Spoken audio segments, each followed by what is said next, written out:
লীলা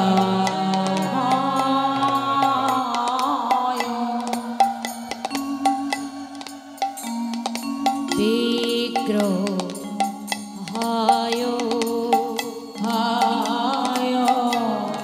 হে মাধব বরণাং দিব্য ছবি সুন্দরায় তস্मै महाप्रेम रसप्रदाय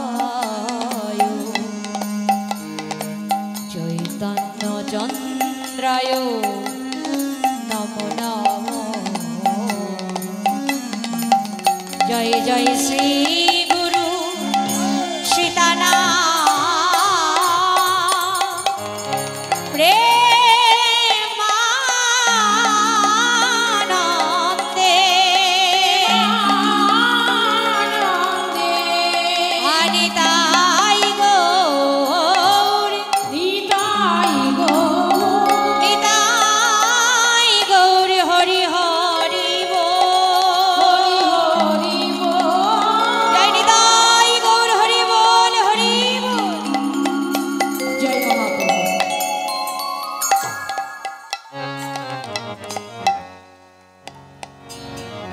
উপস্থিত কৃষ্ণ ভক্ত বাবা এবং আমার ভক্তিমতী মায়েদের চরণে জানায় আমার অনন্ত কোটি প্রণাম।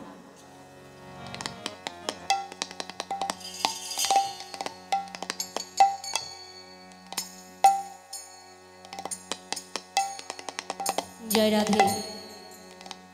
এই মহতী হরিসভা প্রাঙ্গণে আপনারা ছুটে এসেছেন হরিকথা কৃষ্ণ কথা আস্বাদন করতে। হ্যালো, মনে হচ্ছে ভোল্টেজ কম আছে। হ্যালো হ্যালো, পরিষ্কার হচ্ছে না, বুঝে যাচ্ছে সব। হ্যালো হ্যালো, জয় নিতাই জয় গৌর, জয় রাধেশ্যাম। হ্যালো হ্যালো হ্যালো, আপনারা ছুটে এসেছেন হরিকথা কৃষ্ণ কথা আস্বাদন করতে। আমি যদি বলি আমরা কেন এসেছি বলুন তো মা, আপনারা বলবেন তোমরা এসেছো আমাদেরকে কীর্তন আস্বাদন করাবার জন্য। এই জগতে কার সাধ্য আছে মা ভগবানের লীলা কথা বর্ণনা করবার? ভগবানের লীলা কথা বর্ণনা করবার মতো সাধ্য কি আছে কারণ? গোবিন্দজি যদি কারোর কৃপা করে না বলান আর ভক্ত যদি কৃপা না করেন, তাহলে কি সাধ্য আছে হরিকথা কৃষ্ণ কথা বলার? স্বয়ং মহাপ্রভু রায় রামানন্দের কাছে হরিকথা কৃষ্ণ কথা শুনতে চেয়েছিল।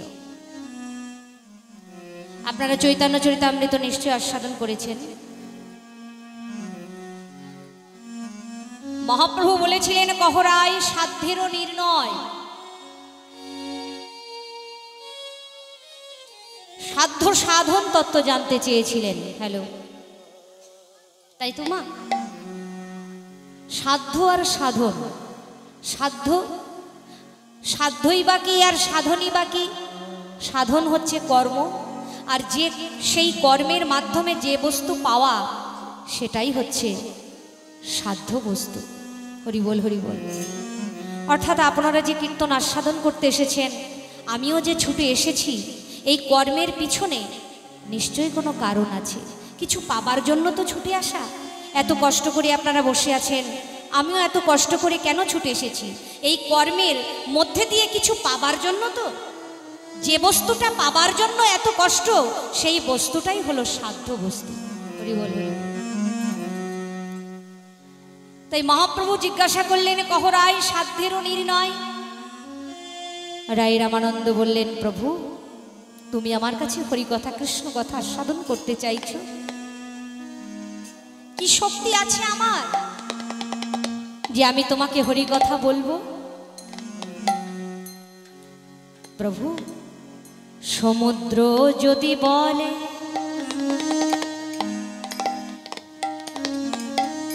সমুদ্র যদি কোনো সামান্য পুষ্করিণীর কাছে এসে বলে, পুষ্করিণী হে আমি বড়ই তৃষ্ণার্থ,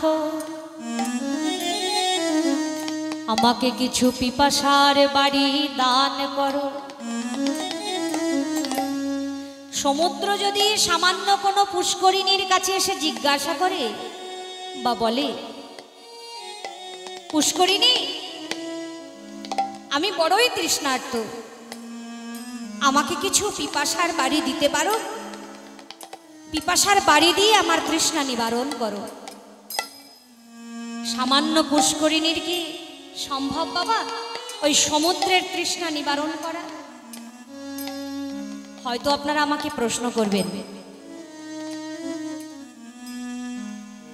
সমুদ্রে অগাধ জল থাকতে সমুদ্র কেন পুষ্করিণীর কাছে এসে জল চাইছে? নাকি সমুদ্রে তো অগাধ জল, যার কোনো কূল নাই, কিনারা নাই, তাহলে সমুদ্র কেন ওই পুষ্করিণীর কাছে এসে জল চাইছে? হরি বল, হরি বল। সমুদ্রে অগাধে জলে থাকতে পারে, থাকিতে পারে, কিন্তু বিচার করে দেখো সমুদ্রের জল লবণাক্ত। তাই তো বাবা, নোনা জলে কি কখনো কাহার তৃষ্ণা নিবারণ হয়? আপনার পিপাসা পেয়েছে, এক গ্লাস জলের মধ্যে যদি 2 চামচ লবণ গুলে দেওয়া হয়, তৃষ্ণা নিবারণ হবে না বাড়বে? হরি বল, হরি বল। তা সমুদ্রে অগাধ জল থাকতে পারে, কিন্তু সেটা কাজের নয়। ওই জল পান করলে তো তৃষ্ণা নিবারণ হচ্ছে না। গৌর হরি বল, গৌর হরি বল। জয় রাধে। বসুন। জয় রাধে। তাহলে এখানে পুষ্করিণী কে আর সমুদ্রই বা কে? মহাপ্রভু হলো লীলার সমুদ্র, লীলার সমুদ্র, যুগে যুগে যিনি লীলা করে এসেছে, লীলা করে এসেছে। তাহলে মহাপ্রভু হলো লীলার সমুদ্র, যিনি রাধা কৃষ্ণ মিলিত তনু, যিনি যুগে যুগে লীলা করে এসেছেন। লীলাময় গৌর হরি আজ নদিয়ায় এসে তিনি নিজেরই লীলা ভক্তের মুখে আস্বাদন করতে চাইছেন। তো এখানে পুষ্করিণী কাকে বলছে? না রায় রামানন্দ নিজেকে পুষ্করিণী ভাবছে। হরি বল, হরি বল। তাই বলছে, প্রভু সামান্য পুষ্করিণীর কাছে তুমি জল কামনা করছো? পুষ্করিণীর কি সম্ভব তোমার তৃষ্ণা নিবারণ করা? হরি বল, হরি বল। তবে প্রভু সমুদ্রের যখন পিপাসা পায়, পিপাসা পায়, তখন সমুদ্রের তৃষ্ণাটা কিভাবে নিবারণ হয় জানো? হরি বল, হরি বল। সমুদ্র নিজের জলে বাষ্পীভূত করে আকাশের উপরে তুলে দেয়, সূর্যের তাপে উত্তপ্ত করে নিজের জল আকাশের উপরে তুলে দেয়। আর সেই জল আকাশে উঠতে উঠতে শীতল থেকে শীতল প্রদেশে যেতে যেতে বিন্দু বিন্দু জলকণায় পরিণত হয়, মেঘের সৃষ্টি হয়। ভারী জলকণায় যখন পরিণত হয়, মেঘ যখন সেই জলকণাকে ধরে রাখতে পারে না, তখন বৃষ্টি রূপে আবার সমুদ্রের বুকে এসে পড়ে। তাই গৌর হরি বল, হরি বল। তাহলে সমুদ্রেরই জল সমুদ্রে আবার ফিরে এলো। তফাৎটা কোথায় রইল? জল যখন বাষ্পীভূত হয়ে আকাশে উঠেছিল, তখন জলে লবণাক্ত ছিল, তখন কিন্তু নোনা জল ছিল। কিন্তু জল যখন বৃষ্টি রূপে নেমে এলো, কি বৃষ্টির জল কি লবণাক্ত? নোনা, সুমিষ্ট, তাই তো? হরি বল, হরি বল। অর্থাৎ আকাশের সংস্পর্শে গিয়ে লবণাক্ত কেটে গিয়ে সুস্বাদু জল হয়ে আবার বৃষ্টি রূপে নেমে এলো। হরি বল, হরি বল। অর্থাৎ এখানে বোঝাচ্ছে, মহাপ্রভু বলছেন যে আমি সমুদ্র হলেও আমার জল লবণাক্ত, অর্থাৎ শুদ্ধ নহে। গৌর হরি বল, গৌর হরি বল। ভগবান লীলার সমুদ্র হতে পারে, ভগবান লীলাময় হতে পারে, কিন্তু ভগবানের মধ্যে শুদ্ধ ভক্তি নাই গো। ভগবানেরও অভাব আছে, আমাদের যেমন অভাব আছে বাবা, ভগবানের ভিতরে একটা অভাব আছে। ভগবান ঐশ্বর্য পূর্ণ হতে পারে, কিন্তু ভগবানের শুদ্ধ ভক্তি নাই গো, শুদ্ধ ভক্তি নাই গো। অভাবে না থাকিলে প্রেম শুদ্ধ হয় না, অভাব না থাকলে প্রেম শুদ্ধ হয় না। হরি বল, হরি বল। ঐশ্বর্যের আবর্তনে শুদ্ধ প্রেম লবণাক্ত হয়ে যায়। হরি বল, হরি বল। অর্থাৎ ঐশ্বর্য মিশ্রিত প্রেম শিথিল। হরি বল, হরি বল। বলে ভগবানের যে ভক্তি আছে সেই ভক্তিতে ঐশ্বর্য মিশ্রিত, তাই শুদ্ধ নহে। তাই ভগবান শুদ্ধ ভক্তি কামনার্থে রাই রামানন্দের কাছে হরি কথা কৃষ্ণ কথা সাধন করতে চাই। রাই রামানন্দ বললেন, প্রভু যদি বড়ই তোমার বাসনা হয়, কেবল আমার বদন থেকে দুটি হরি কথা কৃষ্ণ কথা শ্রবণ করবে, তবে তোমার কাছে আমার এই মিনতি, তোমার কাছে এই মিনতি, যদি তোমার বড়ই বাসনা হয় কেবল আমার বদন থেকেই তুমি হরি কথা শুনবে, তবে ভগবানের বাসনা তো পূরণ করতে হবে, কিন্তু আমার তো সামর্থ্য নেই। তুমি এক কাজ করো, ওই সমুদ্রের মতো বাষ্পীভূত করে আকাশের উপরে তুলে দাও। হরি বল, হরি বল। অর্থাৎ তোমার হৃদয়ের কৃষ্ণ লীলা, কৃষ্ণ লীলা যুগে যুগে তুমি যে লীলা করে এসেছো, লীলা করে এসেছো, ওগো লীলাময় শ্রী গৌরাঙ্গ, তোমার হৃদয়ের কৃষ্ণ প্রেম, কৃষ্ণ প্রেম তুমি একটু আমার হৃদয় আকাশে উড়াইয়ে দাও। গৌর হরি বলে, গৌর হরি বলে, আমার হৃদয় আকাশে উড়াইয়ে দাও। হৃদয় আকাশে একটু মেঘের সঞ্চার করে দাও। মেঘ না হলে তো বৃষ্টি হয় না, মেঘ না হলে তো বৃষ্টি হয় না। আমার হৃদয়ে একটু কৃষ্ণ মেঘের সঞ্চার করে দাও।